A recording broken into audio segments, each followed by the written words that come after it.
Hey everybody, welcome to the Hoopercast Movie Hour. I am recording this intro on the epic polar vortex snow day.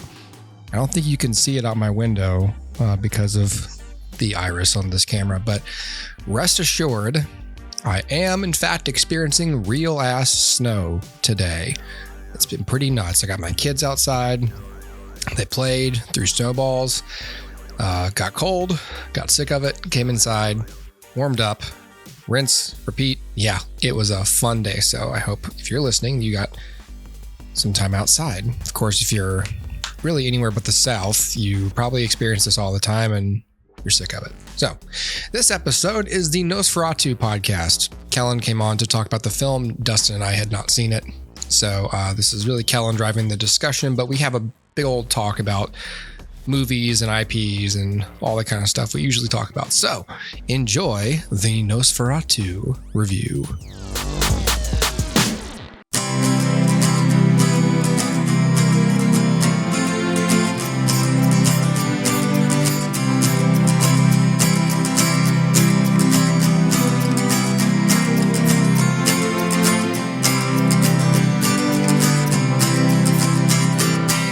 Okay, we're here primarily to talk about Nosferatu, which only Kellen saw, I believe.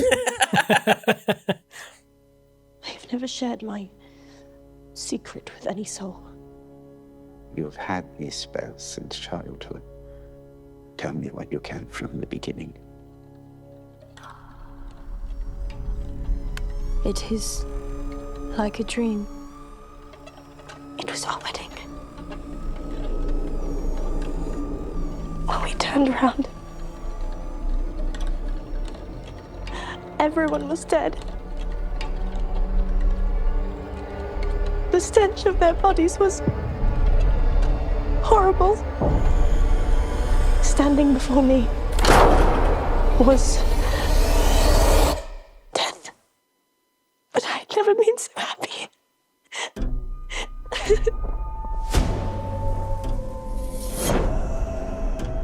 This creature is a force more powerful than evil.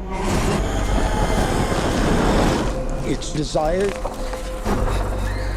is to consume all life on Earth.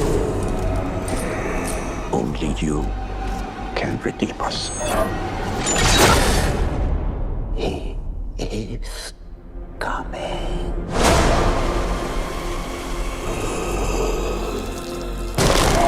There is a devil in this world, and I have met him.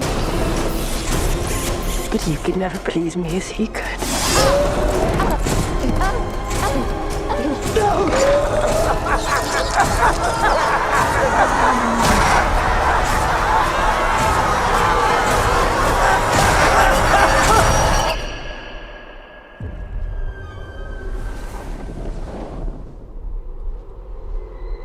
I'm ready.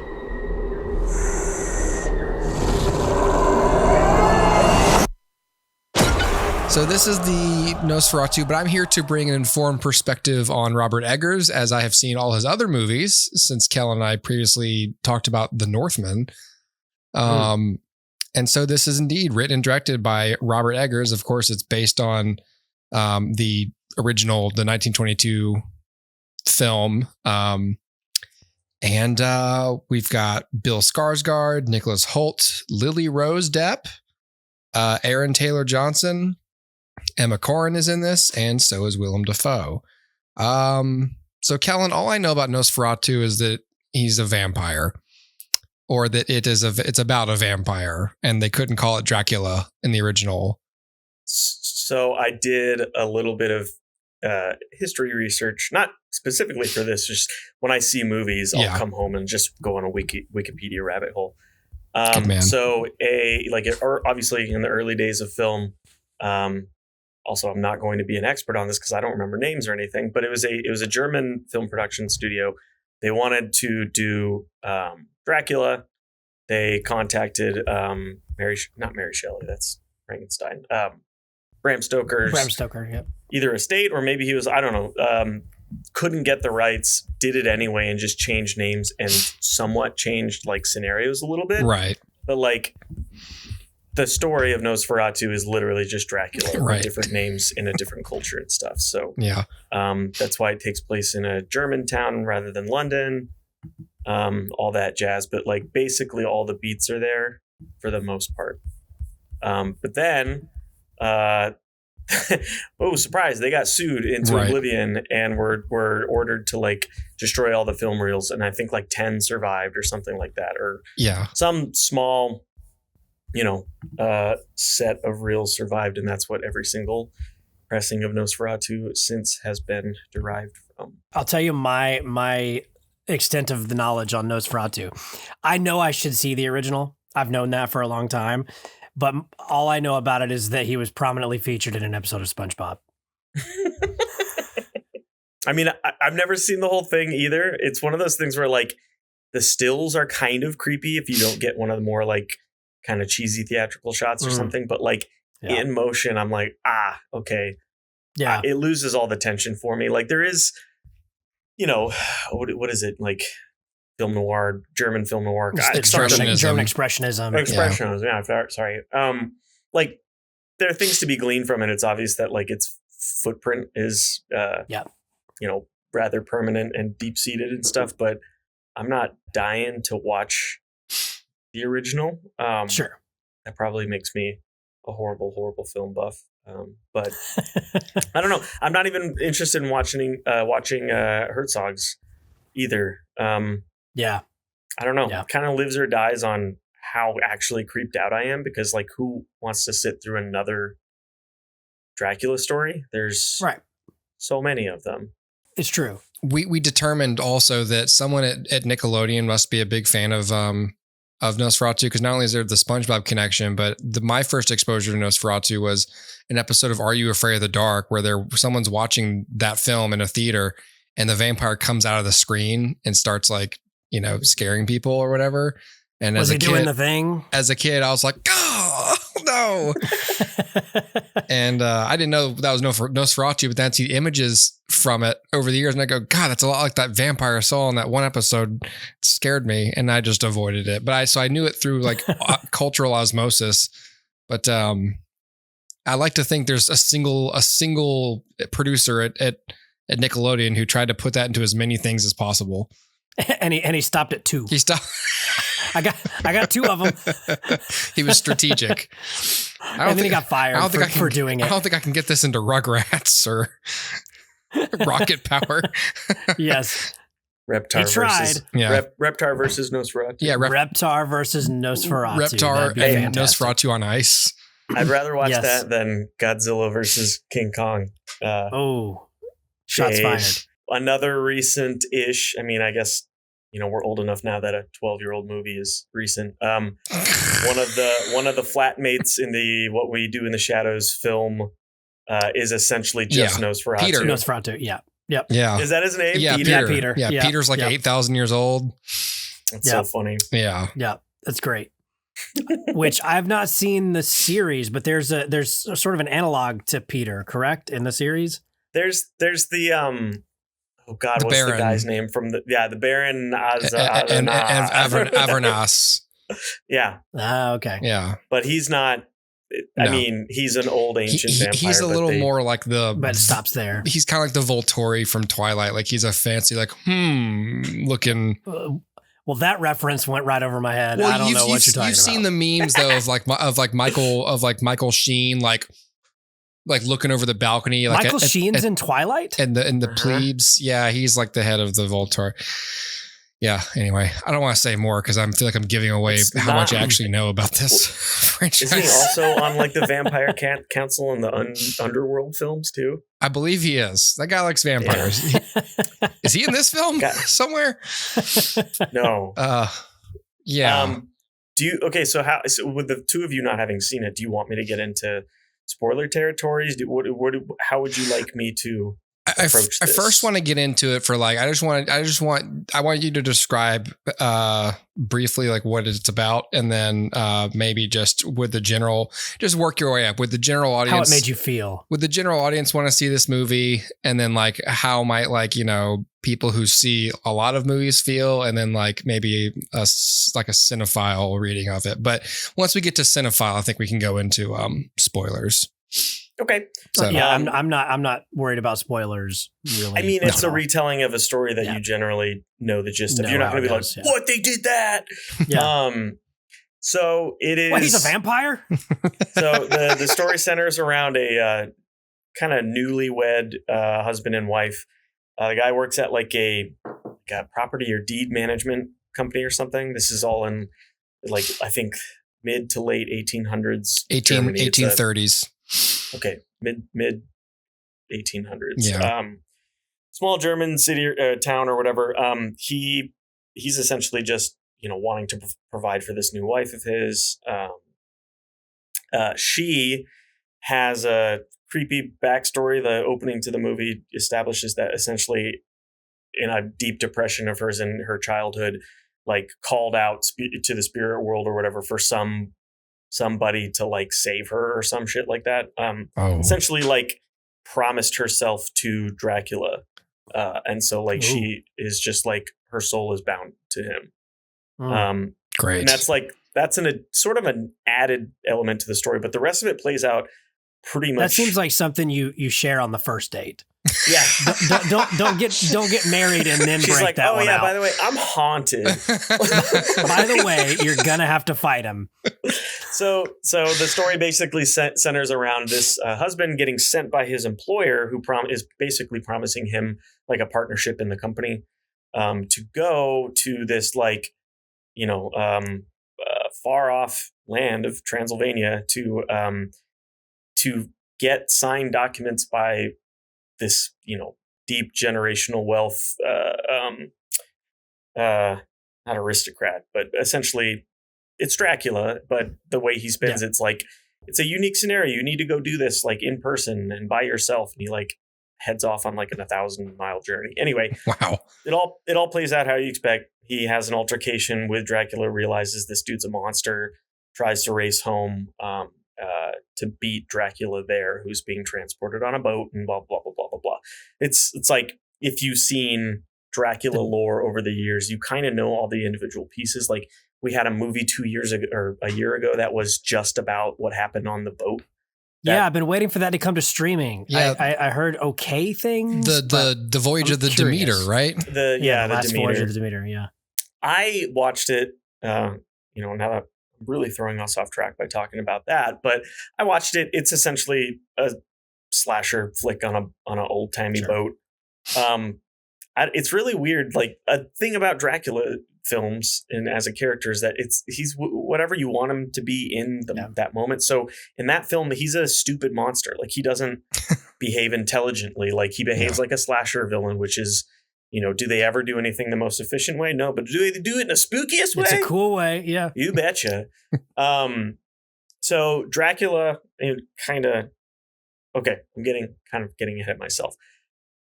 Is this a film for the everyday moviegoer? No. Those people are stupid.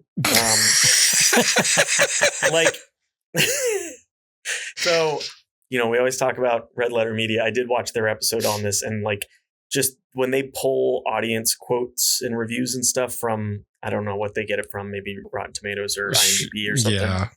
It's always just so painful. Yeah. In my opinion, this is the most popcorny flick of Edgar's run of films. Really? So far. I was very surprised by The Northman, feeling as not by the numbers by any means. Like, even when he's doing a big blockbuster film, you can still tell that he has an eye for just or the people he works with. You know, that's a good sign of directing, is keeping great people around you. But like set design, production design, period accuracy, respecting of like the lore and history of the cultures that he's depicting and stuff, like that's always on display. But The Northman was like kind of big and bombastic, and you know, coming off The Witch in the Lighthouse, which I believe were his 2 films before that one, it was like a pretty large, like drastic jump to not standard cinema, but a little bit more like, oh, a general movie-going audience could enjoy this. Yeah. And I think this one is even more so, not only because it's familiar territory. I do think that the nature of the way that the story unfolds and everything like that, there isn't a lot of care given to characters or diving too much deeper into anything or trying to establish anything more than other than some themes I can probably talk about a little bit later. But I do think this is probably the most wide general audience approachable film of his. And it is annoying to see that, like, 1-star, 2-star reviews, like, it's so boring. And I'm like, I believe it had a 2-hour runtime. I do think that it felt a little long, but me in the last 5 years just wants nothing to do with a 2-hour plus film. But the fact that it didn't like overstay its welcome does mean that I think it did well with all of the content that was in it. But yeah, I would say general audiences are going to struggle with it. People who like Eggers' films are going to like it. But if they're like me, you want to see what someone does with their original stuff if that's what draws you to their films. Like The Witch, I have not seen The Lighthouse, but I did really like the Northman. I wasn't amazed by it, and that all comes back to how perfect of a film I think The Witch was, and how I love The Witch. Effective it was in all accounts. Like, just the way the vibe it gave you, how spooky and scary it was, but never by doing anything overt. Right. Even the most like outwardly, on the nose creepy thing, like a heinous looking, like craggly old woman witch mortar and pestling a baby in the moonlight is done in such a creepy way that it's way worse than if it was like broadly lit. And anyway. Yeah. So I don't like the trend that with success with original works, these director, like auteur level directors are getting kind of put into the mires of IP regurgitation. Denis Villeneuve he's sunken into Blade Runner and Dune for 15 years or so, and it's just like, my review was I liked it. I didn't regret spending my money on it. I would love to see what half of that budget with an original idea for Eggers could have gleaned, because do you have budget numbers off the cuff, Connor? I can. 50 million, it says here. Okay, well then no. With that budget and that approach to meticulous and beautiful filmmaking, I do think it's a really, really beautiful film. It just leaves me going, yeah, cool. I just want to see what cool original ideas you have, and it's a little bit of a letdown in that regard, and for that reason, I think it's not going to be probably in the stable of like supporting his status as an amazing director. Yeah, I'm kind of talking in circles at this point. I enjoyed it. I would recommend it. I think it's going to appeal to people that might not find The Witch appealing, because I do think this is a lot more standard horror fare, just done with a very tactful touch that he has as a director, and with the DP and crew that he tends to work with. This is also his highest grossing film. It made 135 million so far, and that's apparently the top of the mountain for his movies. Yeah, and it makes sense. I wish him success and stuff, but I do hope that he, as a creator, like, is using this to garner goodwill for him to tell even more expensive, better original stories. Like, I think The Witch was made on I think it's a single-digit $1 million budget. The Witch was 4 million. Yep. Wow. Yeah. 4 million, and it's so crazy because the cast is 6 people. Yeah. 2 goats, and like a farmstead that they built for the production. Oh, and yeah. It all takes place there, and it's amazing, and it's super effective. The Lighthouse was about 11 million, and apparently the Northman was anywhere from 60 to 70 million. So this Nosferatu is actually a drop in budget. But it doesn't really feel it, to be honest with you. I mean, the Northman didn't make such a imprint in my mind that I can conjure all the visuals. Right. But I do think that this was a better looking film than that. There was a little bit of sketchy CG stuff going on in the Northman. Some of it was just stylistic decisions, like nighttime scenes. Yeah. Were very peculiar. I feel like I could see they were going for something with that I don't think was super successful in my opinion. Yeah. But Nosferatu is always beautiful to look at. Okay. Nice. There's some really effective scenes. There's one that's dead silent as the horsemanless carriage pulls up to pick up not Renfield. I don't know what his name is in the not Renfield. I don't know. I don't remember what his name Thomas? is in the Thomas whatever. Hutter. And there was just really cool stuff going Renfield. on. I could go into visual depictions of Count Orlok or something if you wanted me to. Well, let me ask you this. So before we jump into that, so my experience with Robert Eggers is this: I saw The Lighthouse and was so off put by it. I haven't watched anything else by him, and have had no interest in it. So like Nosferatu came up and everyone's talking about it, and I'm like, I could not care less because I hated The Lighthouse so much. So now I really gotta watch it. Having said, I probably was in the wrong frame of reference. I knew nothing of what to expect. I just knew like, oh, Willem Dafoe's in this, and it's black and white, and it looks cool. And then, and that's all I knew. And I watched it, and I was like, I hate this. The Lighthouse is my least favorite of the three that I've seen. So okay, so I know you haven't seen The Lighthouse, so this question may not apply. But for someone like me, do you think that Nosferatu is accessible?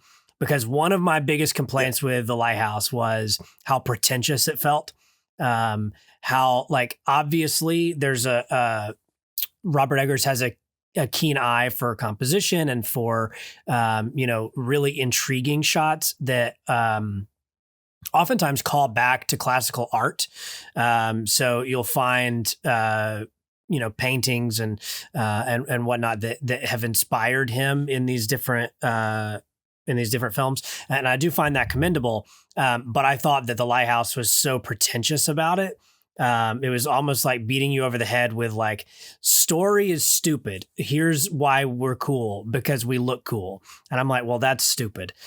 So do you get that same pretension from Nosferatu? No, and because that's what's going to stop me from it. And that's kind of goes back to my first point, is that you maybe could pick out that Eggers was behind Nosferatu if you really looked, but I think accessible, if I use that as a term for basically not the dumbing down of cinema. I sound like such a grump by saying that, but like the watering down, come up with the most apparent and appealing way to do things. It's not what I think about this film, but I think it's closer to what you might expect from a standard studio reproduction of Nosferatu as a film. Again, I think it does a lot of very beautiful and interesting things with what it shows you on the screen. Cinematography and shot design and all that. It's always a standout. It is, but I don't think there's if there are themes that it's bashing you over the head with, it's more about there's repression and stuff like that. Just in the very approach to like sex in the film, it's like the least sexy vampire movie, and when sex is involved, it's essentially so gross you don't want anything to do with it. So it's not. I don't know. It doesn't wield its themes with a heavy hand, a sledgehammer or anything like that. But I don't think that this movie's striving for anything as difficult to approach as you seem to be describing with The Lighthouse. I've not seen it. I'm okay with heavy-handed themes to an extent. My problem is if you sacrifice story to get to your themes, or you sacrifice story for visuals, or you sacrifice story for whatever reason, like to me, that's the non-negotiable. We can't be sacrificing story for anything. The second we do that, we lose. Yeah. And that's what The Lighthouse felt like to me. And I do think Nosferatu is essentially like kind of a captive of its own history, because if you read the beats, like, this is not a retelling, really. I do think that this would be called a remake. There's not a lot of changes to the story or the beats or anything like that. Characters are not really expanded on terribly. Maybe the female lead, her position and kind of backstory and all that stuff that I described in like the opening of the film is kind of added. But I do think that it's not really an avenue that Eggers could have done something like what you're describing with this film. Okay. So in that manner, it does feel like, cool, I've honed my craft in these areas of my filmmaking. Let me apply it to something that's timeless and like a classic in the medium. There's a little bit of like ego tacked onto that, but like from the interviews and stuff I read about his approach to this, he always felt kind of, I guess modesty isn't the right term for it, but like he knew that it came off a crappy way for him to be such a young upstart director and to begin the like, this film has been in the works since 2015. It was going to be his second film. And it just didn't work out that way. So like in 2015, he was like, I was thinking to myself, is this the most pretentious thing I could do to think that my second film would be remaking a classic? So yeah, sure. I don't know. Maybe he had something to prove, what have you. It does constantly spin me back to the wider conversation of noticing talent in directors and then putting them on IP shit. And I maybe they're happy doing it. Maybe Villeneuve is happy doing it, but I'm like, man, I want another Sicario, not another Sicario, but a right, yeah, something. You like know what I mean? Prisoners, like all of these classics. I think for speaking to Denis Villeneuve, I know that for him, like after this third Dune movie, he wants to be done. He doesn't want to make like the whole book series of Dune films or really even be directly involved in the universe. And I think the right way to do it is the way I hope he's doing it, which is just, okay, I climbed the mountain. I got in with studios. I got trusted with IP. I made them some money. It's critically, I threaded the needle between art and entertainment, and now I can go climb the second mountain, which is just go do more stuff I want to do. Like I've proven, and I hope so too. I've proven myself, and I wonder if it's the same for Robert Eggers. Like, this being a passion project, like, okay, I've remade Nosferatu. I love the original. Hopefully, the movie's financially and critically well received. And then maybe for him, it's like, all right, cool. Well, get ready for a film that's filmed in portrait mode, Dustin. And it's going to take place inside the internet or something. I don't know. How do I how do I put that on screen? Like, this is what I'm always so worried about, is like aspect ratios and projecting them. Making them look right. Ugh. Yep. But I do think it's interesting. One of the subjects we always talk about on here is, what is that pendulum? What is that happy medium? Because like you said, Kellen, differently, the general audience cannot or does not appreciate art if there's not a certain amount of entertainment inside, sandwiched on top of it. Yes. And so, like, to me, the best films are, to all of us, the best films, and to the general audience, like, a film is most effective when it is just the right amount of both, to where you are exposing the general audience to something that is of a higher caliber than they probably expected to see.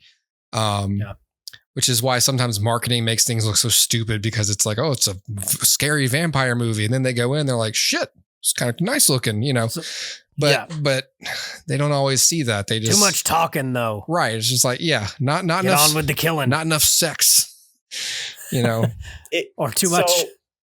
Maybe it's not on a project by project basis, because that had me recalling like Jason Reitman as a director. I really loved Saturday Night. I don't know if you guys saw it. I haven't seen it yet. I haven't seen it yet. I'm about to watch it. It was really fun. I love a real-time film. It depicts the exact runtime of the film itself. Yeah. I really, really loved that. I thought it was just really, granted, I also love, SNL alums and stuff like that. So it probably hit the right notes. But like, I was like, wow, this is really great. And then I'm like, oh, dude also made Ghostbusters Afterlife and Frozen Empire or whatever. And I'm like, I think he might have fun with those productions, and then we'll have like a passion one, or one that he finds, he plays a little bit closer to the heart on, or something like that. So I'd be fine if, this is the level of quote unquote popcorn films. I don't think it's a popcorn film, but if this is what, Eggers does with a large budget to please a studio and have high returns, because, these days, $50 million or whatever you said this was. Yeah, 50. That's middle budget. Like, it's insane to say, but that's like a really smart use of that money. Like, and it didn't feel cheap, but it also just wasn't bloated, which I think is all these films. Anyway, and then $250 million for an Indiana Jones movie, that kind of thing. Exactly, which was also the least ambitious Indiana Jones movie. Yeah, exactly. Anyway, so maybe his next film will be, he'll do maybe that'll be a thing, because I'll take a Saturday night from Jason Reitman and skip his, big, dumb, whatever the fuck movies. For years, the example was Robert Rodriguez, right? That he would do Spy Kids and then follow it up with Machete, right? Or whatever it is. Like, I don't know the timeline on Rodriguez movies, but you know what I'm saying? Like, one for them, one for me. And like, that was always his mantra. And so it makes sense. But at the same time, you also want to maybe do more of a, it's not even like Christopher Nolan's a bad example, but the idea of like, okay, I'm making stuff I want to make, and then I get poached into an IP thing. I do that for a minute to earn my fame and fortune, and now I have the power to do whatever I want. I'm going to go back to doing whatever I want.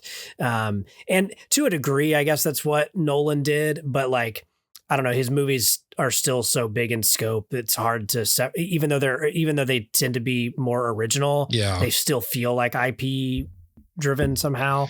Yeah. And so, with the exception, I guess, of Oppenheimer, but like, Tenet certainly felt like it was adapting something, and I don't think it was. But like, you have, I think that's probably the best example, is like somebody who will climb the mountain to get what they need and then go turn around and do what they want. Rather than like ping ponging like Rodriguez or whatever. Because then it just feels like every other film I can skip. Right. Well, and I can see it being, I can see if I were in Jason Reitman's shoes, where like I've come up and like I've made like, 2 or 3, kind of offbeat hits, in a row. And I'm like this wonderkind. And then studios. He did Up in the Air, right? He did Up in the, Juno, I love that movie. Up in the Air. Thank You for Smoking. Thank You for Smoking is a great movie. And sorry to interrupt. And it's like, so I can see how the offer from a studio is both like tempting because of money and also clout. But I imagine after a while, and I'm speaking for what would absolutely happen to me if I were a writer director, I would go, I don't have any ideas right now anyways. So, I mean, if you want to throw a Ghostbusters movie at me, I'll do it. Like that's fine. And hopefully by the time I wrap this movie, I've written something. Otherwise I have to take another one. And I don't know how to say no. And I wonder how much of it is just people just wanting to work and being lucky to work on something huge. And then later when it turned out to be kind of a piece of shit, they're like, okay, well, whackity smackity do, Well, actually, I don't even know. Maybe those were really successful. Like maybe, but no one respects them. I guess, but they respect the money. No, they're terrible. Yeah. Dustin, did we ever talk about Dustin Frozen Empire one? Dustin did. Dustin gave me the Dustin, I can't full believe rundown. You and I never talked about this. Yeah. So I still haven't even seen Ghostbusters 2, but I've seen Ghostbusters Afterlife and Frozen Empire. Okay. That's so off topic. We won't even touch that for a moment. I know. But granted, I own it. I just haven't watched it. But before I'm done with Nosferatu, one little thing about it that like caught me by surprise, and I'm like, I can't help but be just like deflated and a little bit disappointed, but also I'm like, well, what did I expect? So I don't know if you guys have seen spoiler images from the film or whatever about like what Orlok looks like. I haven't seen what he looks like. No. Okay. Again, Skarsgård, right? For some reason, if you fuzzed up an original Nosferatu image of like him in the door, like it's kind of creepy. But then like when there are clear shots of his face, he's got these like feathery eyebrows and like these, it looks silly. Like, and like that DNA was in the Herzog version, who essentially looks the same, but like even more cute. I don't know how to describe it. And like for some reason, even though I know I've never really been scared by the imagery of Count Orlok in Nosferatus of yore, for some reason, when you first see him in this film, you go, "Oh man, like that's him." Like, yeah. But it's not because it's a worse take. It's effectively better. He is necrotic and like literally like a dead body that's just animated. Like his hands are just super disgusting. He's got like this like strands of gray hair that are like in a sad one-sided comb-over situation. But then he's got this like Vlad the Impaler like fucking mustache. And it's not well kempt. If you hear anybody saying like he's an undead guy, but he's got like a great mustache, I'm like, no, it's gross and disgusting and stuff. But he's got this mustache. He's got a great mustache. And for some reason, the visual whole makes you go like, where's his big stupid teeth in his fucking ears and shit? Like I don't know why.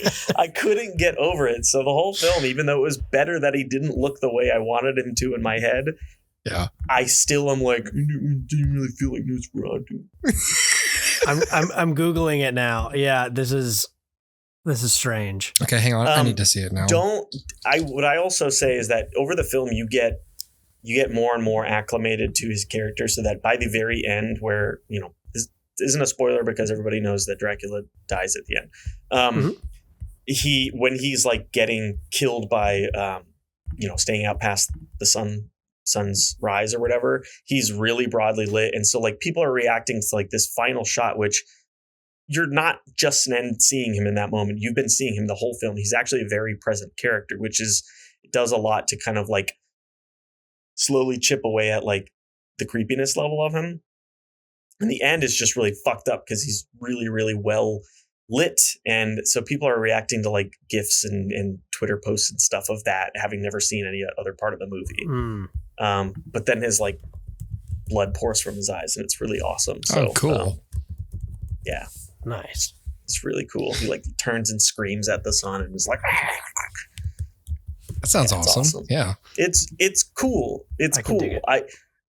If I had never seen a Robert Eggers film or had any expectations of him, I'd be like, that was really neat. I thought a Dracula movie would be way dumb compared to that. Like that was with an artful touch. But if you've been following Robert Eggers films like you and I have, or at least I have, like he's one of those directors that I've always talked about how like I really hate the chore of like going back and watching all of a director's stuff because like, Scorsese's great. And it's like, oh, Jesus. Okay. Like, let's start at the beginning. Let's watch their early stuff with the low budget and whatever. And so what I like about being alive now when there are new directors making good stuff is that you can just go, oh, cool. There's like one of them and I'll just keep up with them. And so I mean, that was Ari Aster for me, like in the last like Ari Aster is one of them. Robert Eggers is one. For me, Denis Villeneuve is, and for one of them, for someone who's, for me, like the film, because other than The Lighthouse, like they've been at least like interesting to look at and to absorb. And so I wouldn't say like I like Robert Eggers films overall, but he's one of those directors where he's still got that interesting like approach to stuff that's not quite conventional or expected. Yeah. And so it sounds like for me, this is something I would want to see, just, having heard you describe the ways in which it hits the mark, with aesthetic and performances and everything else, it's just possibly a bellwether to, if he starts taking on more IP in the future, we'll look back and say it all started with Nosferatu, Yeah, just wait for his Batman movie. Gross. Yeah, in a similar note, Connor, like old stories being told by new, young, fresh directors, like The Green Knight really was effective for me. I didn't know off the top of my head, but it's David Lowery. Mm-hmm. And then like I just looked at his filmography. I'm like, oh, why did I never watch a ghost story I've been meaning to? And now that I know that he made that film, that's an interesting one I could jump back to. I would suggest, but if you're a dum-dum, you're going to be like, whatever. Why are they talking so much? The one under Demeter was better because it was spooky. Great. When's you gonna bite more people? I just need him to bite some necks. Before I cap it off, I do think that basically every performance in the movie is very good. Yeah. I think the characters are thin, and I don't think that's anybody's fault. I think that's the source material's fault. Sure. Or the ripped off source material's fault. But I really liked Nicholas Hoult in the film. Speaking of Dracula, did you ever see him in Renfield? As Renfield? No, which is really funny. Who's Lily Rose Depp? Is that his daughter? Yeah, Lily Rose. Yeah. Okay, you can tell, and it's kind of creepy to look at her face sometimes. She was good. Sorry, I just insulted her before telling people that she was good. She's Dafoe, good, but her face is weird. Willem Dafoe playing like a crazy character, just barely keeping it together, is like my favorite thing ever. Yes, I love Willem Dafoe. He's very good in this. He's not super duper prominent. He is the comic relief in a movie that is never funny. I don't know how to better state it than that, but it makes me really want to watch the movie that I intended to watch of him last year or something, where he's like stealing art from a penthouse and then gets like locked in or something. Do you know what I'm talking about? I don't know. No idea what this is. Oh my God. I have to Hold Google. on. Let me, I got it right here. Let me see. It is a bottle movie. And I think he's like one of only 3 people in the film or something. Inside. Is that it? Yeah. He is a thief who is trapped inside a luxury penthouse. I'm like, why have I not just sat and watched this Willem Dafoe is the only thing in this movie? His name is Nemo too. That's even funnier, Dustin. Oh, okay. Interesting. Not Gil. I feel terrible for not knowing this English actor's name, but he was the father in The Witch. He's got that timbre in his voice. Yeah. I don't know how to describe. Yeah. Like, I just like that guy. Yeah, he's the learned doctor who has to. Ralph has to Yeah. Thomason. He's just really good all the time. He's amazing in The Witch, Dustin. I really think you should watch The Witch. But The Witch is good. The best thing about The Witch is how obtuse the dialogue is, because it's period accurate. Yeah. So you're really relying on the performances to give the context to what they're saying. Yeah. Okay. But they do. It's almost like you need to put subtitles on, but even if you read the subtitles, you'd be like, I don't even know what I'm reading. Yeah. But it's very very like early English, just strange verbiage. It's about a settler family in North America in like the 1600s. Okay. Pilgrim stuff. Yeah, pilgrim stuff. Yeah. Pilgrim stuff. Yeah. Bill Skarsgård, transformative. I think he's the new Monster Man. I hope he gets all of the jobs he wants. Again, we don't need a new Joker, but he said in an interview, like, I think I've got a pretty cool Joker in me. And so I'm like, okay, he's young. I mean, maybe in 15 years when we need another Batman. You know, if Robert Eggers was making that Batman movie, Dustin, like you said, he could have Pattinson and Skarsgård. Okay. Well, anyway, for the Skarsgård in a family full of, attractive dudes, he's the one with the wacky wall-eyed stare. And I think he's like, I'll just cover up everything about myself and then I'll make my millions. So he's got those Giamatti eyes. Which is hilarious, because I do think he's an attractive guy. He's just got like, what's his brother's name? Alexander. Yeah. And then like some other brother that's not as famous as them, but he's probably more attractive than him. And then Stellan's a good looking older dude. Bill Skarsgård was great in Castle Rock. Did you ever watch Castle Rock? I never did watch Castle Rock. I only watched the first season, but Bill Skarsgård was really good in that. Okay. He's Another Stephen King for you. Yeah, he's good in everything, man. Yeah. All right, well, that's Nosferatu then. Bye. Top.